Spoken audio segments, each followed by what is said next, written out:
Budget schools ఇందాక వరలక్ష్మి గారు మాట్లాడింది. బడ్జెట్ స్కూల్స్ అనేటటువంటి నిజంగా కూడా మన తెలంగాణ బిడ్డలు అనేక మంది నిరుద్యోగులుగా ఉండి వాళ్ళు ఇంకో 10 మందికి ఉద్యోగాలు ఇవ్వాలని పెట్టుకున్నటువంటి పాఠశాల. I'm not only talking about Hyderabad, నేను కరీంనగర్ గురించి చెప్తున్నా, ఖమ్మం గురించి చెప్తున్నా, మహబూబ్నగర్ గురించి చెప్తున్నా, ఆదిలాబాద్ గురించి చెప్తున్నా. ఆనాడు మన తెలంగాణ వాళ్ళకు ఉద్యోగాలు లేనప్పుడు ఈ చిన్న చిన్న పాఠశాలలు, జూనియర్ కాలేజీలు, డిగ్రీ కాలేజీలు పెట్టి మా తెలంగాణ బిడ్డలు ఇంకా 100 మందికి జాబ్స్ ఇచ్చింది. చాలా మినిమం ఫీజుతో నడిచేటటువంటి స్కూల్స్ ఉన్నాయి, ఎథిక్స్తో నడిచేటటువంటి స్కూల్స్ ఉన్నాయి. అట్లాంటి స్కూల్స్తో మాకేం కంప్లైంట్స్ లేవు. కానీ విద్యను మొత్తం ఒక వ్యాపారం చేసి మేమే ఉన్న స్కూళ్ళన్నీ మింగుతాం, ప్రతి జిల్లాకు పోయి ఆ స్కూళ్ళని బినామీ పేర్లతో కొనుక్కుంటాం, పర్మిషన్ ఉన్నా లేకున్నా నడిపించుకుంటాం అనే స్కూల్స్తో మాత్రం ఖచ్చితంగా మొత్తం సమాజానికి, తెలంగాణ సమాజానికి ప్రాబ్లం ఉంది. తెలంగాణ సమాజానికి ప్రాబ్లం ఉంటే తెలంగాణ రక్షణ సేనకు ప్రాబ్లం ఉన్నట్టే. ఖచ్చితంగా కార్పొరేట్ స్కూల్స్ మీద మాత్రం మేము కొట్లాడతామనే విషయాన్ని ఈ సందర్భంగా తెలియజేస్తున్నాం. మరి గౌరవ ముఖ్యమంత్రి గారు వారిని కోరుతూ ఉన్నాం, ఈ ఫీ ఇమీడియట్ డిమాండ్ ఈజ్ ఖచ్చితంగా పోయిన సంవత్సరం కన్నా ₹1 పెంచొద్దు స్కూల్ ఫీ అనే జీవో ఈ నెలలోనే తీసుకురావాలి. ఇప్పుడు ఇక్కడ అన్ని రంగుల జెండాల వల్ల ఉన్నాం, పీడిఎస్సీ ఉంది, ఎస్ఎఫ్ఐ ఉంది, ఇంకా అనేక మంది ఉన్నారు. వారందరినీ కూడా నేను కోరుతున్నాను, దీనికోసం కలిసికట్టుగా కొట్లాడదాం. నాట్ ఓన్లీ ఇన్ హైదరాబాద్, రాష్ట్ర వ్యాప్తంగా ప్రతి కలెక్టరేట్ ముందు మనం ఒక డేట్ అనుకొని నిరసన ప్రదర్శన పెడదాం. తల్లిదండ్రుల తరఫున మనం ఖచ్చితంగా మాట్లాడాలి. ఎందుకంటే ఇక్కడ కూర్చున్నటువంటి మేధావులు కానీ తల్లిదండ్రులు కానీ వాళ్ళ బాధ చెప్పగలుగుతారు, కానీ దాన్ని ప్రజా సమూహంలో ఒక రాజకీయ శక్తిగా ప్రదర్శించాల్సింది పొలిటికల్ పార్టీస్గా మనమే. కాబట్టి నేను పొలిటికల్ పార్టీస్ అన్నిటికీ కూడా అప్పీల్ చేస్తూ ఉన్నాను, ఏదైనా ఒక డేట్ మేలో అనుకొని అన్ని కలెక్టరేట్ల ముట్టడికి కార్యక్రమం ఇద్దాం. ఎట్లా గవర్నమెంట్ దిగి వచ్చి జీవో అయ్యేదో కూడా మనం చూద్దాం. ఇంకొక కుట్ర కూడా దయచేసి తెలంగాణ సమాజం కూడా ఆలోచించాలని నేను కోరుతా ఉన్నా. మరి అంతకుముందు ఫీ రియంబర్స్మెంటు ప్రోగ్రాం ఉండే, ఇవాళటి వరకు 11,000 కోట్ల బకాయిలు ఫీ రియంబర్స్మెంట్ మీద ఉన్నాయి. ఆ ఫీ రియంబర్స్మెంట్ ఇయ్యాక డిగ్రీ కాలేజీలు మూతపడే పరిస్థితి, ఇంటర్మీడియట్ కాలేజీలు మూతపడే పరిస్థితి. చదువుతున్నటువంటి పిల్లలు, ఇందాక మానస చెప్పింది, నిజంగా ఫీ రియంబర్స్మెంట్ బంద్ అయితే ఫస్ట్ దెబ్బ పడేది ఆడపిల్లలకే. ఇంట్లో ఒక పిల్లగాడు చదువుతుంటే ఆడపిల్లని ప్రైవేట్ స్కూల్లో మానిపిస్తారు, మగపిల్లగాని మాత్రం అప్పో సప్పో వేసి ప్రైవేట్ స్కూల్కి పంపిస్తారు. ఇది మా బాధ, మా దుఃఖం. మా ఆడబిడ్డలు చదువుకోవాలనుకుంటున్నాం మేము. కాబట్టి ప్రభుత్వాన్ని రిక్వెస్ట్ చేస్తున్నాం, మీరు ఉన్న 11,000 కోట్లు ఇమీడియట్గా ఫీ రియంబర్స్మెంట్ రిలీజ్ చేయండి. అది చేయమని అడుగుతుంటే కొత్త జీవో తీసుకొని వచ్చింది రేవంత్ రెడ్డి గారి ప్రభుత్వం. జీవో MS నంబర్ 7 అనే జీవో తీసుకొచ్చారు. ఆయన ఏముంటుంది ఆ జీవోలో, వాళ్ళు ఏం చెప్తున్నారంటే, మేము పిల్లల యొక్క అకౌంట్లోకి లేదా పిల్లల పేరెంట్స్ యొక్క అకౌంట్లోకి డైరెక్ట్గా డబ్బులు వేస్తాం, మేము ఈ స్కూళ్ళకు పాఠశాలలకు ఇయ్యమని చెప్తున్నారు. ఇది ఒక పెద్ద కుట్ర. ఆ స్కూళ్ళకు పాఠశాలలకు ఇయ్యమంటేనే ఇస్తలేడిన 11,000 కోట్లు బకాయిలు పెట్టిండు 2.5 సంవత్సరాల నుంచి. మరి ఇప్పుడు పేరెంట్స్కి ఇస్తామంటే పేరెంట్స్ సంఘటితంగా ఉండరు కదా, ఎక్కడెక్కడో ఉంటారు.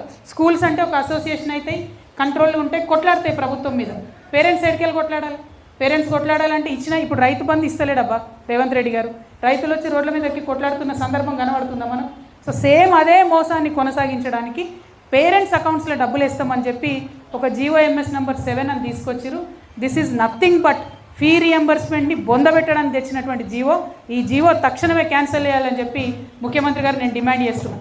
ఎందుకంటే జస్ట్ జీవో వచ్చి వారం రోజులు కూడా కాలే, ఏప్రిల్ 29 నాడు వచ్చింది. కాబట్టి ఇంకా మనం పొలిటికల్ పార్టీస్ అందరం కూడా స్టాండ్ తీసుకోలేదు. నేను రిక్వెస్ట్ చేస్తూ ఉన్న అన్ని ప్రధాన శ్రవంతి రాజకీయ నాయకులందరూ కూడా జీవో MS నంబర్ 7 మీద ఒక స్టాండ్ తీసుకోవాలి.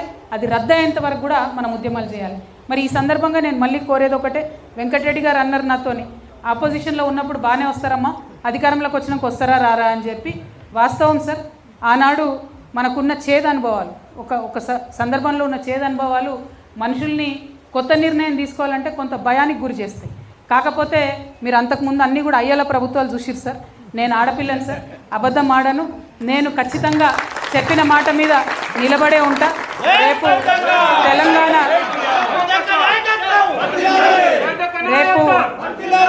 తెలంగాణ ప్రజల ఆశీర్వాదంతో, మీలాంటి మేధావులందరి సపోర్ట్తోని ఖచ్చితంగా తెలంగాణ రక్షణ సేన అధికారంలోకి వస్తుందని నేను బలంగా నమ్ముతున్నా సార్.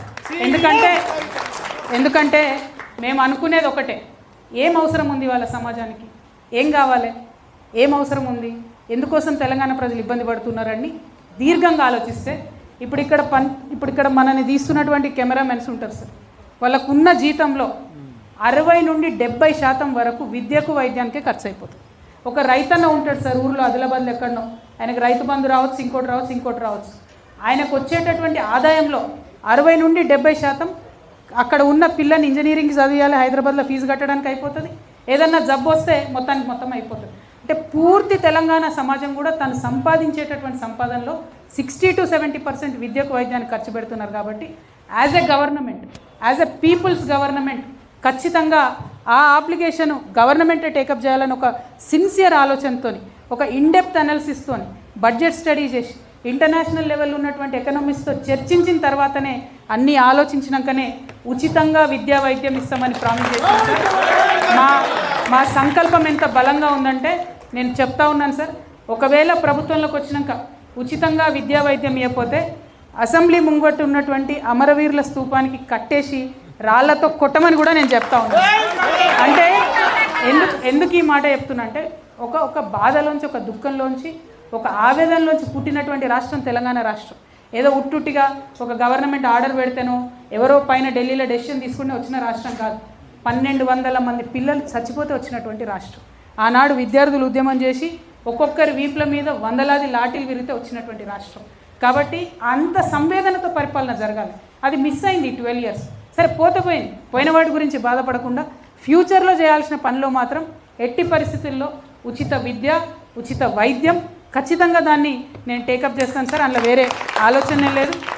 మీరు అన్నట్టు మన తెలంగాణలో బడ్జెట్ పుష్కలంగా ఉంది, కానీ ఇచ్చేటటువంటి మనసులు అయ్యలకు లేవు సార్, పరిపాలించే అయ్యలకు.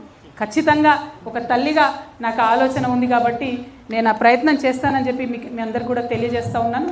మరి అనేకమైన సుప్రీంకోర్టు తీర్పులు ఉన్నాయి, అనేకమైనటువంటి రాష్ట్రాలలో ఆల్రెడీ ఎగ్జాంపుల్స్ ఉన్నాయి. ఎగ్జాంపుల్ తమిళనాడు స్టేట్ ఉంది, అక్కడ ఫీ రెగ్యులేషన్ కోసం ఒక పర్మనెంట్ కమిషన్ ఉంది. దాంట్లో ఒక రిటైర్డ్ జడ్జి గారి ఆధ్వర్యంలో 7 మందిని పెట్టి every year it is a permanently functioning authority. అటువంటి అథారిటీ ఇక్కడ వచ్చినట్టయితే ఏదైనా బాధ ఉంటే పేరెంట్స్ పోయి చెప్పుకుంటారు, ఏదైనా బాధ ఉంటే స్కూల్స్ పోయి చెప్పుకుంటారు. ఇంకా ఇంట్రెస్టింగ్ విషయం ఏంటంటే ఆ బోర్డులో పేరెంట్స్ కూడా సీట్ ఇచ్చారు సార్. వాళ్ళు నాట్ ఓన్లీ స్కూల్స్, పేరెంట్స్ కూడా సీట్ ఇచ్చారు. కాబట్టి పేరెంట్స్ వైపు వర్షన్ కూడా చెప్పే అవకాశం ఉంటుంది. అయితే ఆ మోడల్ తీసుకోవచ్చు రేవంత్ రెడ్డి గారు. లేదంటే జనరల్గా మనకు గుజరాత్ మోడల్ నచ్చదు కానీ సార్, జనరల్గా నచ్చదు. నేనైతే నాకు డిఎన్ఏ కూడా సరిపోదు గుజరాత్తో కానీ, అంటే బీజేపీతోని. బట్ గుజరాత్ మోడల్ ఏముందంటే పరిస్థితి, ఫీజు 15,000 ప్రైమరీ ఎడ్యుకేషన్లో 15,000 అబౌవ్ ఛార్జ్ చేయడానికి వీల్లేదు. There is a strict rule. అదేవిధంగా హై స్కూల్లో 25,000 అబౌవ్ ఛార్జ్ చేయడానికి లేదు.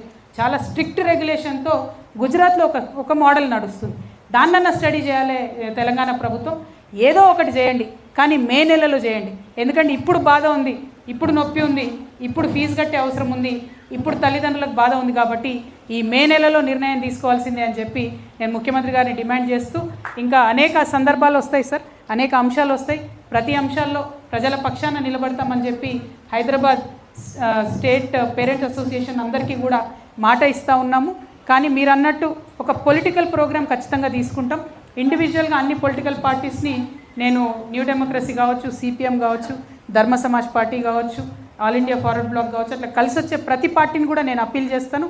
అందరం కలిసి ఒక్కరోజు రాష్ట్రంలో కార్యక్రమం ఇద్దాం, పెద్ద ఎత్తున ప్రజలం విద్యార్థులం కదులుదాం, ఎట్లా ఈ ప్రభుత్వం దిగిరాదో చూద్దామని మీ అందరికీ తెలియజేస్తూ మీ దగ్గర సెలవు తీసుకుంటున్నాను.